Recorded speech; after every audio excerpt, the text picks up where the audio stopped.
আসসালামু আলাইকুম ভিউয়ার্স, আজকে আমি আপনাদের জন্য নিয়ে এসেছি সুন্দরী মাছ। এটা সাগরের সুন্দরী মাছ, আবার কেউ কেউ এটা বাসমতি মাছ বলেও চিনে। আপনারা কে কি নামে চিনেন অবশ্যই কমেন্ট করে জানাবেন। এই মাছটা আমি আজকে কেটে দেখিয়ে দিব এবং তারপর রান্না দেখিয়ে দিব। আমার পাশেই থাকুন। এই যে এই মাছটা ছোট হলেও কাটতে অনেক সহজ, আঁশগুলো সহজেই বেরিয়ে যায়, তাই আপনারা সহজেই এই মাছটা কাটতে পারবেন। এই মাছটা খেতেও অনেক সুস্বাদু, আপনারা অবশ্যই ট্রাই করবেন। এই যে দেখেন, অনেক সহজেই মাছটা কাটা হয়ে গেল। এই যে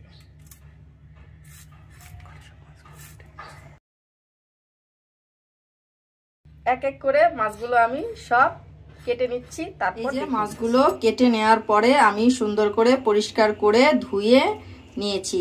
এগুলোকে আমি এখন একটু হালকা ভেজে নেব, তাই ভাজার আগে আমি একটু লবণ, হলুদের গুঁড়া দিয়ে ভালো করে মাখিয়ে নিচ্ছি। মাখিয়ে নিয়ে রেখে দিলাম কিছুক্ষণের জন্য। আর রান্নার জন্য কি কি লাগছে সেগুলো দেখিয়ে দিচ্ছি। মাছটা যেহেতু আমি চচ্চড়ি করব, সেই জন্য আমার পেঁয়াজের পরিমাণ বেশি লাগবে, তাই আমি 1 কাপ পরিমাণের পেঁয়াজ কুচি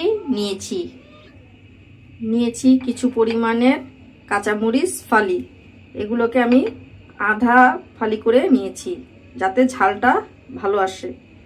নিয়েছি কিছু পরিমাণের ধনিয়া পাতা কুচি। নিয়েছি 1 টেবিল পরিমাণ আদা রসুন বাটা, 2 টেবিল চামচ পরিমাণ মরিচের গুঁড়া, 1 টেবিল চামচ হলুদের গুঁড়া, আর নিয়েছি স্বাদ মতো লবণ। নিয়েছি 2টি টমেটোগুলো আমি ফালি করে ভাজার জন্য আমি একটি ফ্রাই প্যান বসিয়ে নিয়েছি। এখন পরিমাণ মতো তেল দিয়ে দিব। সুন্দরী মাছটা ভেজে নিলে বাচ্চারাও খেতে পারে, কারণ বেশি কাটা লাগে না, তাই আমি মাছটাকে একটু হালকা ভেজে নেব। পরিমাণ মতো তেল দিয়ে দিচ্ছি। তেলটা গরম হওয়া পর্যন্ত অপেক্ষা করছি। এক এক করে আমি মাছগুলোকে ফ্রাই প্যানে দিয়ে দিচ্ছি। এই যে সবগুলো মাছ আমার দেওয়া হয়ে গেছে। এখন এক পিঠ ভাজা হলে আমি পরে উল্টিয়ে দিব। এই হালকা ভেজে নেওয়ার জন্য আমার এক পিঠ হয়ে গেছে। এখন আমি মাছগুলোকে আরেক পিঠ উল্টিয়ে দিচ্ছি। সবগুলো উল্টিয়ে দিচ্ছি। এই যে মাছগুলো আমার ভাজা হয়ে গেছে। এখন আমি সবগুলো তুলে নিচ্ছি। তারপরে সব মাছগুলো ভেজে আবার ফিরে আসছি। রান্না করার জন্য এখন আমি আরেকটা প্যান বসিয়ে দিয়েছি। এখন আমি পরিমাণ মতো প্যানে তেল দিয়ে দিচ্ছি।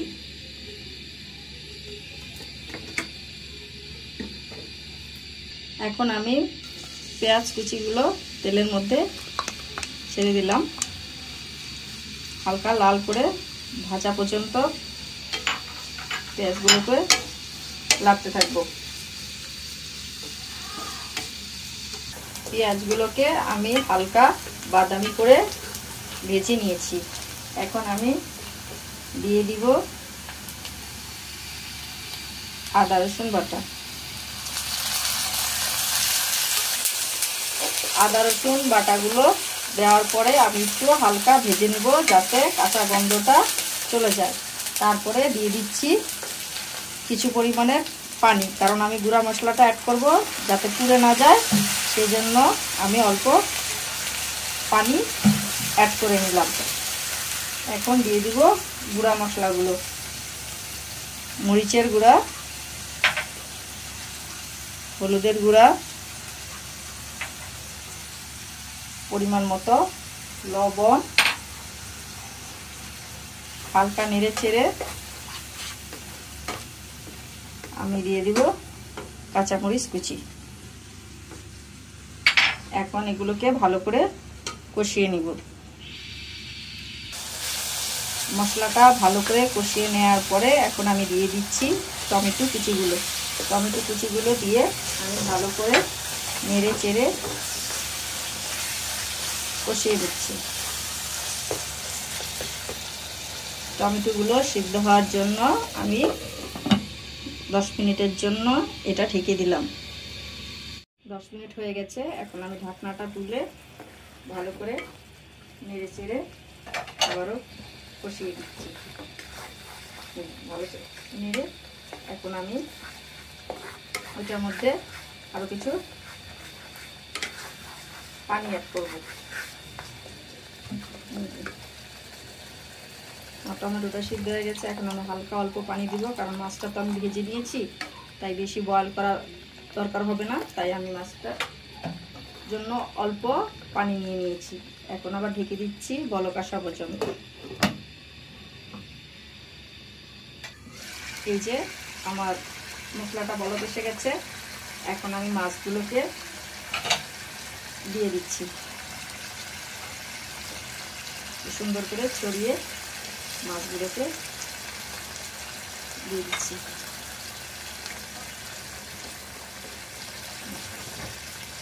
মাছগুলো দেওয়া হয়ে গেছে। এখন মিডিয়াম আছে ঢাকনা দিয়ে রাখবো আরো 10 মিনিট।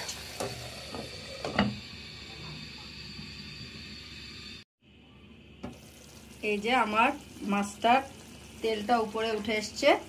এখন আমি ধনিয়া পাতা কুচিগুলো উপরে ছড়িয়ে দিব।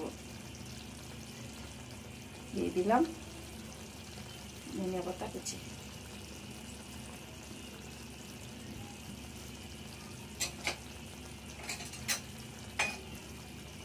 তো আরেকটু রান্না করব। হয়ে গেছে আমার সুন্দরী মাছের চচ্চড়ি বা ভুনা। এই যে পরিবেশন করে আবার ফিরে আসছি। তৈরি হয়ে গেল আমার মজাদার বাসমতি মাছের চচ্চড়ি। এই রেসিপিটি অনেক সহজ, আপনারা বাসায় অবশ্যই ট্রাই করে দেখবেন। বাসমতি মাছটা খেতে অনেক সুস্বাদু। এটা সামুদ্রিক মাছ। এই মাছটা আপনারা অবশ্যই রান্না করবেন। আর রান্নার সময় আমার ভিডিওটি অবশ্যই সম্পূর্ণ ফলো করবেন।